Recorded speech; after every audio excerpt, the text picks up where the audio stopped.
Hello, അസ്സലാമു അലൈക്കും. ഇന്ന് ഞാൻ നല്ലൊരു റെസിപ്പി ആയിട്ടാണ് വന്നിട്ടുള്ളത്. നമുക്കിത് കൂടുതലായിട്ടും ബ്രേക്ക്ഫാസ്റ്റ് ആയിട്ടും സ്നാക്കായിട്ടും ഡിന്നറായിട്ടും ഒക്കെ കഴിക്കാൻ പറ്റുന്ന ഒരു റെസിപ്പിയാണ്. അതുപോലെ തന്നെ നമുക്ക് ഒരുപാട് എണ്ണയൊന്നും ആവശ്യമില്ല ഇത് ചെയ്യാനായിട്ട്. അപ്പോൾ സിമ്പിളായിട്ട് ചെയ്തെടുക്കാൻ പറ്റുന്ന ഒരു റെസിപ്പിയാണ്. ഇതെങ്ങനെയാണ് ചെയ്യുന്നത് നോക്കുന്നതിന് മുമ്പായിട്ട് നമ്മുടെ ചാനലിൽ ഒരു ഗിവ് അവേ നടക്കുന്നുണ്ട്. അപ്പോൾ അത് ഇതുവരെ കാണാത്തവർ ഡിസ്ക്രിപ്ഷനിൽ ലിങ്ക് നോക്കുക, ഞാൻ ആ വീഡിയോൻ്റെ ലിങ്ക് കൊടുക്കുന്നുണ്ട്. അതുപോലെ തന്നെ ഫസ്റ്റ് കമൻ്റ് ആയിട്ട് ഞാൻ ആ വീഡിയോൻ്റെ ലിങ്ക് കൊടുക്കുന്നുണ്ട്. എല്ലാവരും പാർട്ടിസിപ്പേറ്റ് ചെയ്യുക. അപ്പോൾ നമുക്ക് സ്റ്റാർട്ട് ചെയ്യാം. അപ്പോൾ ആദ്യം തന്നെ നമുക്ക് വേണ്ടത് മസാലയാണ്. അപ്പോൾ അതിന് വേണ്ടിയിട്ട് ഞാനിവിടെ ഒരു പാനിനകത്തോട്ട് 1 ടേബിൾ സ്പൂൺ ഓയിൽ ഒഴിച്ച് കൊടുക്കുന്നുണ്ട്. അതിലേക്ക് നമുക്ക് ഒരു സവാള ചെറുതായിട്ടൊന്ന് കട്ട് ചെയ്ത് ചേർക്കാം.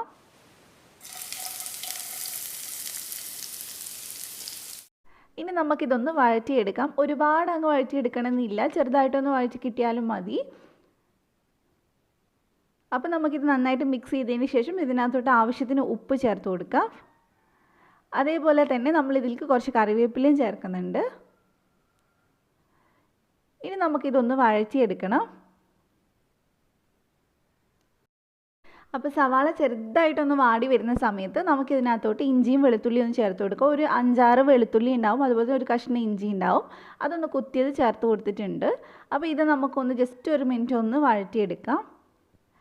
അപ്പോൾ അതിന് ശേഷം നമ്മൾ ഇതിനകത്തോട്ട് ഒരു 1/4 ടീസ്പൂൺ മഞ്ഞൾപ്പൊടി, അതേപോലെ തന്നെ 1 ടീസ്പൂൺ കാശ്മീരി മുളക് പൊടിയാണ് ഞാൻ ചേർത്തിട്ടുള്ള. എരിവുള്ളതായാലും കുഴപ്പമൊന്നുമില്ല. പിന്നെ ഇതിനകത്തോട്ട് 1/2 ടീസ്പൂൺ ഗരം മസാല ചേർത്തിട്ടുണ്ട്. അപ്പോൾ ഇനി നമുക്കിത് നന്നായിട്ടൊന്ന് മിക്സ് ചെയ്തെടുക്കാം. ഇതിപ്പോൾ മസാലയൊക്കെ നന്നായിട്ട് പച്ചമണം മാറിയിട്ടുണ്ട്. ഇനി ഞാൻ ഇതിനകത്തോട്ട് ഉരുളക്കിഴങ്ങാണ് ചേർക്കുന്നത്. 3 ഉരുളക്കിഴങ്ങ് പുഴുങ്ങിയിട്ട് തൊലി കളഞ്ഞിട്ട് ഒന്ന് ഗ്രേറ്റ് ചെയ്തെടുത്തതാണ്. നന്നായിട്ട് ഉടച്ചെടുക്കാൻ പറ്റുമെങ്കിൽ അങ്ങനെ ചെയ്താലും മതി. ഞാൻ കുറച്ചും കൂടി ഒന്ന് നന്നായിട്ട് കിട്ടാൻ വേണ്ടി ഗ്രേറ്റ് ചെയ്തു എന്നേ ഉള്ളൂ. അപ്പോൾ അത് നിങ്ങളുടെ ഇഷ്ടത്തിനനുസരിച്ച് ചെയ്യുക. ഒരുപാട് കട്ട ഉണ്ടാവാൻ പാടില്ല. അപ്പോൾ നന്നായിട്ട് നമുക്കിതൊന്ന് ഉടച്ചിട്ടൊന്ന് മിക്സ് ചെയ്തെടുക്കാം. അതിലേക്ക് ഞാൻ കുറച്ച് മല്ലിയിലയും കൂടി ചേർത്ത് കൊടുത്തിട്ടുണ്ട്. ഇനി നമുക്കൊരു 5 മിനിറ്റ് ഉരുളക്കിഴങ്ങ് ഒന്ന് മസാലയൊക്കെ പിടിച്ചിരിക്കാൻ വേണ്ടിയിട്ട് വെക്കാം. അതിനുശേഷം നമുക്ക് തീയങ്ങ് ഓഫ് ചെയ്താൽ മതി. അപ്പോൾ ഞാനിത് മല്ലിയിലയൊക്കെ നന്നായിട്ട് മിക്സ് ചെയ്തിട്ടുണ്ട്. ഇപ്പോൾ ഉപ്പ് കുറവുണ്ടെങ്കിൽ നമുക്ക് ഈ സമയത്ത് ചേർത്ത് കൊടുക്കാം. അപ്പോൾ ഞാൻ നന്നായിട്ടൊന്ന് മിക്സ് ചെയ്തെടുക്കുന്നുണ്ട്. ഇപ്പോൾ ഏകദേശം നമ്മുടെ മസാല റെഡിയായി. ഉരുളക്കിഴങ്ങൊക്കെ നന്നായിട്ട് മസാലയൊക്കെ പിടിച്ചിരിപ്പുണ്ട്. അപ്പോൾ ഇനി ഇത്രയേ ഉള്ളൂ, നമുക്ക് തീയങ്ങ് ഓഫ് ചെയ്യാം. അപ്പോൾ ഇതാണ് നമ്മുടെ മസാല. നമുക്കിത് അങ്ങോട്ട് മാറ്റി വെക്കാം. ഇനി നമുക്ക് ചെറുതായിട്ടൊരു അരപ്പുണ്ടാക്കണം. അപ്പോൾ അതിന് വേണ്ടിയിട്ട് ഞാനിവിടെ മിക്സിയുടെ ജാറിൽ ഒരു 1/2 മുറി തേങ്ങ ചേർത്ത് കൊടുത്തിട്ടുണ്ട്. അതിൻ്റെ കൂടെ തന്നെ ഒരു പച്ചമുളകും പിന്നെ ഒരു 5-6 ചെറിയുള്ളിയും ചേർത്തിട്ടുണ്ട്. പിന്നെ നമുക്ക് വേണ്ടത് വലിയ ജീരകമാണ്. അത് ഞാൻ ഏകദേശം 1 ടീസ്പൂൺ ചേർത്ത് കൊടുത്തിട്ടുണ്ട്. ഇനി നമുക്കിതൊന്ന് ചതച്ചെടുത്തിട്ട് വരണം. ഒരുപാട് അരച്ചെടുക്കണ്ട, ജസ്റ്റ് ഒന്ന് ചതച്ചെടുത്താൽ മതി. അപ്പോൾ അത് നമുക്ക് മാറ്റി വെക്കാം. ഇനി നമുക്കൊരു ബൗളിനകത്തോട്ട് 2 കപ്പ് അരിപ്പൊടി ചേർത്ത് കൊടുക്കാം. വറുത്തതോ വറുക്കാത്തതോ ഏതായാലും കുഴപ്പമില്ല. നമ്മൾ ഇടിയപ്പത്തിനൊക്കെ എടുക്കുന്ന പൊടി ഉണ്ടല്ലോ, അതാണ് നമുക്ക് വേണ്ടത്. അപ്പോൾ നമ്മൾ 2 കപ്പ് ചേർത്തിട്ടുണ്ട്. ഇനി ഇതിനകത്തോട്ട് നമ്മൾ ചതച്ച് വെച്ചിട്ടുള്ള തേങ്ങ ചേർത്ത് കൊടുക്കാം. ആവശ്യത്തിന് ഉപ്പും കൂടി നമുക്ക് ചേർത്ത് കൊടുക്കാം. എന്നിട്ട് ഇത് നന്നായിട്ടൊന്ന് മിക്സ് ചെയ്തെടുക്കാം. ഇത് നന്നായിട്ട് മിക്സ് ചെയ്തതിന് ശേഷമാണ് നമ്മൾ വെള്ളം ഒഴിക്കേണ്ടത്. എന്നാലും എല്ലാവരുടെയും നന്നായിട്ട് ഇത് പിടിച്ച് കിട്ടുള്ളൂ. ഇനി നമുക്ക് ഇതിനകത്തോട്ട് സാധാരണ ഇടിയപ്പത്തിനൊക്കെ ചെയ്യുന്ന പോലെ നല്ല തിളയ്ക്കണ വെള്ളം ഒഴിച്ചിട്ട് ഒന്ന് മിക്സ് ചെയ്തെടുക്കാം. ഇടിയപ്പത്തിൻ്റെ അതേ പരുവത്തിൽ തന്നെ മിക്സ് ചെയ്തെടുത്താൽ മതി. അപ്പോൾ നല്ലപോലെ ഇതൊന്ന് മിക്സ് ചെയ്തെടുക്കാം. ഇത്രയും കൂടി വെള്ളത്തിൻ്റെ കുറവുണ്ട്. അപ്പോൾ ഇത്രയും കൂടി ഒഴിച്ചിട്ടൊന്ന് മിക്സ് ചെയ്തെടുത്താൽ മതി. നിങ്ങൾ കുറച്ച് കുറച്ചായിട്ട് വെള്ളം ഒഴിച്ച് മിക്സ് ചെയ്താൽ മതി, വെള്ളം കൂടി പോരുത്. ഇപ്പോൾ ഇതിവിടെ റെഡി ആയിട്ടുണ്ട്. നല്ലപോലെ വെള്ളമൊക്കെ നന്നായിട്ട് പിടിച്ചിട്ടുണ്ട്.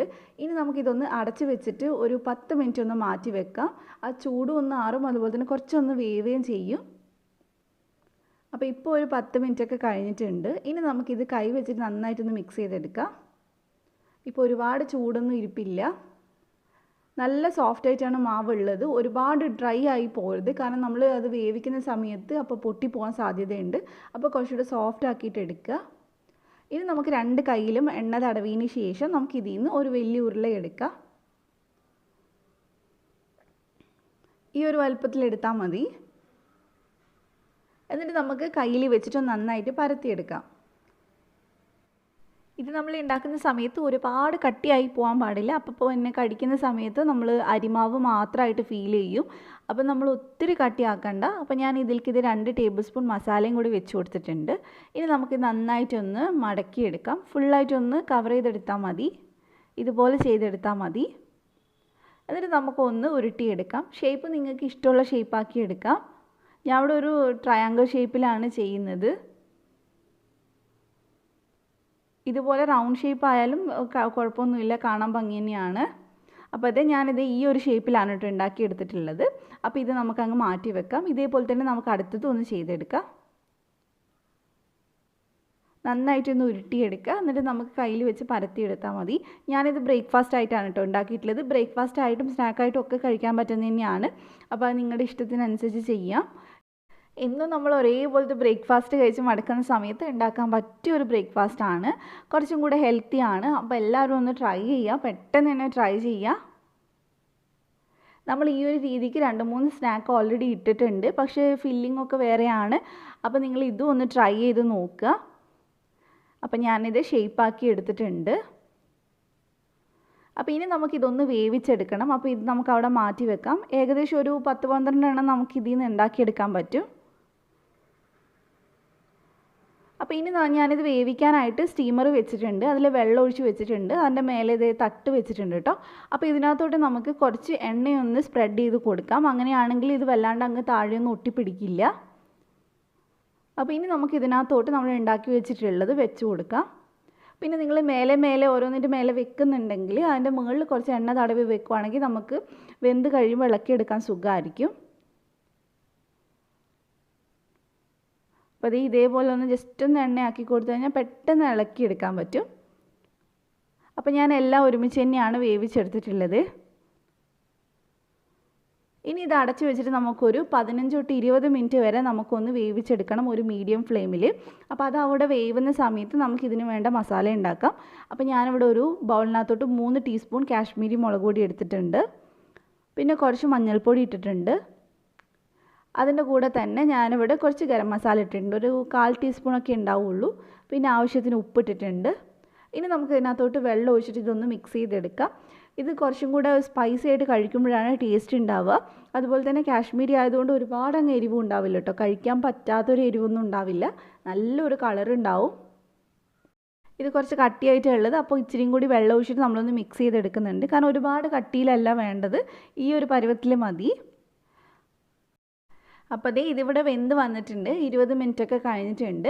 ഇപ്പോൾ തൊടുമ്പോൾ ചിലപ്പോൾ നമുക്ക് ഒട്ടണ പോലെ തോന്നും, പക്ഷേ ഇത് നന്നായിട്ടൊന്ന് ചൂടാറാൻ വെക്കുക. അപ്പോൾ റെഡി ആയിക്കോളും. അതിന് ശേഷം നമ്മളിതൊന്ന് ഫ്രൈ ചെയ്തെടുക്കുന്നുണ്ട്. അപ്പോൾ അതിനുവേണ്ടി ആ ഫ്രൈ പാനിൽ ഒരു 3 ടേബിൾ സ്പൂണോളം ഓയിൽ ഒഴിച്ചിട്ടുണ്ട്. അതൊന്ന് ചൂടാവുന്ന സമയത്ത് നമ്മുടെ ഈ മുളകിൻ്റെ മിക്സിൽ ഇതൊന്ന് മുക്കിയിട്ടൊന്ന് ഫ്രൈ ചെയ്തെടുക്കാം. അപ്പോൾ നന്നായിട്ട് മുക്കിയിട്ടുണ്ട്. ഇനി ഫ്രൈ ചെയ്യാം.